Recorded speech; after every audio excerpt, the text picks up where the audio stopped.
আসলে ভাই ভিভো যা করতেছে সেটা একদম মাথা নষ্ট করার মতো। ভিভো T4 স্মার্টফোনটা 7300 mAh এর হিউজ ক্যাপাসিটির ব্যাটারির সাথে আসে এবং এত বড় ব্যাটারি থাকা সত্ত্বেও ফোনটার থিকনেস 7.89 মিলিমিটার। তার সাথে এটার ওজন নাকি আবার 199 গ্রাম। অবিশ্বাস্য হলেও এটাই বাস্তব। এবং এই ডিভাইসটাতে আপনারা ইজিলি 24 GB র্যাম ইউজ করতে পারবেন। তার পাশাপাশি মোটামুটি লেভেলের 5G গেমিং চিপসেট এবং 32 মেগাপিক্সেলের মতো হাই কোয়ালিটির সেলফি ক্যামেরাকে দিয়ে দেওয়া হয়েছে, যেটা কিনা আবার 4K তে ভিডিও শুট করতে পারে। আর শুধুমাত্র এটাই নয়, জেনে অবাক হবেন যে 20,000-এর নিচেই এই ফোনটা সর্বপ্রথমবারের মতো কোয়াড কার্ভ এজেড ডিসপ্লেকে অফার করছে। So hey guys, Shanto here. বাংলাদেশের মার্কেটে কেমন প্রাইসে ভিভো T4টা মার্কেট কাঁপাবে, তার পাশাপাশি এটার ভালো মন্দ সবকিছু সম্পর্কে জানতে লাইক সাবস্ক্রাইব করে দেখতেই থাকুন। ফার্স্ট অফ অল বলে রাখি যে ভিভো T4 এর সাথে আপনারা একটা ট্রান্সপারেন্ট টিপো কেস পাবেন, যেটা কিনা বর্তমানে অনেক কোম্পানি রিমুভ করছে এবং বক্সের ভেতরে 90 ওয়াটের ফাস্ট চার্জারকে দেওয়া হয়েছে ফ্রিতে। USB type C data cable, sim একটা টুল সহ বেশ কিছু কাগজপত্র বক্সের ভেতরে পাওয়া যাবে।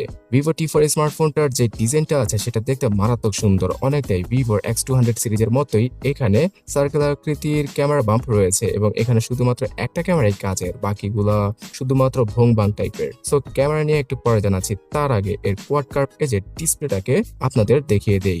এই হালকা কার্ভ এজেড ডিসপ্লেটা বর্তমানে একটা ট্রেন্ড অনুযায়ী আসতে চলেছে বিভিন্ন বাজেট সেগমেন্টে। কয়েক মাস আগেও লক্ষ টাকার স্মার্টফোনে মানে ফ্ল্যাগশিপ স্মার্টফোনে এই ধরনের ডিসপ্লে ইউজ করা হতো। সো 6.77 ইঞ্চি সাইজের এই ফুল এইচডি প্লাস রেজলিউশনের ডিসপ্লেটা অনেকেরই পছন্দ হবে। 120 হার্জের রিফ্রেশ রেট, সর্বোচ্চ 5000 নিটসের পিক ব্রাইটনেস এবং 1300 নিটসের ম্যাক্সিমাম ব্রাইটনেস মুডটা রয়েছে এখানে, যেটা কিনা রেগুলার লাইফ ইউজ করার জন্য যথেষ্ট। তাছাড়া যে কোনো কন্টেন্ট দেখে আপনারা খুব ভালোভাবে এনজয় করবেন। গেম খেলার ক্ষেত্রে ডিসপ্লের টাচ রেসপন্সটাও খুব ভালো ছিল। ভিভোর iqoo সিরিজটা সবসময় গেমিং ফোকাস স্মার্টফোন তৈরি করলো, এবার বাজেটের মধ্যে সর্বোচ্চ পারফরমেন্সটা দিতে পারেনি। মানে ডিসপ্লে, ব্যাটারি, ক্যামেরা এই সব কিছুকে একটা ব্যালেন্স পজিশনে আনতে গিয়ে পারফরমেন্সটাকেও ব্যালেন্সের কাতারে দিয়ে দিয়েছে তারা। স্ন্যাপড্রাগন 7s Gen 3 কে পাওয়া যাবে ফোনটার মধ্যে, আর এটার Adreno 710 জিপিইউটা 90 fps এ PUBG গেম খেলার জন্য ক্যাপেবল, বাট 60 fps এ সবচেয়ে ভালো আউটপুট পাওয়া যাবে। তাছাড়া স্ন্যাপড্রাগনের যে একটা স্টেবিলিটি রয়েছে সেটার জন্য অনেকে মিডিয়াটেকের তুলনায় স্ন্যাপড্রাগনকে পছন্দ করে থাকেন, যদিও কিনা এই চিপসেটটা শুধুমাত্র 8 লক্ষের কাছাকাছি আন্তত বেঞ্চমার্ক স্কোর করতে পারে। সো ভিভো যদি 20,000 রুপির মধ্যে কোনো স্মার্টফোন লঞ্চ করে থাকে, সেখানে অবশ্যই এর থেকেও ভালো পারফরমেন্স দিবে। তবে সেখানে দেখা যায় যে আবার ডিসপ্লে, ক্যামেরা এই সকল কিছুতে কস্ট কাটিং করে। তো ভিভো T4 সিরিজের এই ফোনটা সবকিছুকে ব্যালেন্স করেছে। আর পারফরমেন্সগত দিক দিয়ে আপনারা মোটামুটি গেমিং এর পাশাপাশি রেগুলার লাইফের সবগুলো অ্যাপ ইজিলি ইউজ করতে পারবেন। ভিডিও এডিটিং এর ক্ষেত্রেও এই চিপসেটটা খুব ভালোভাবে হেল্প করবে। ফুল এইচডি রেজলিউশনের ভিডিওগুলো এডিট করা পসিবল ইজিলি।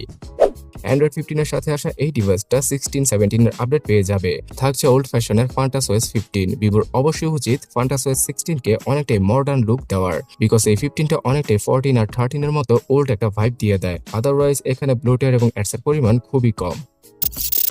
8128, 7256 এবং 12256 এই তিনটা ভেরিয়েন্টের সাথেই মার্কেটে পাওয়া যাচ্ছে ভিভো T4। তবে এখানে শুধুমাত্র UFS 2.2 ক্যাটাগরির ইন্টারনাল মেমোরিকে দিয়েছে ভিভো, যেটা কিনা তাদের নামের সাথে যায় না।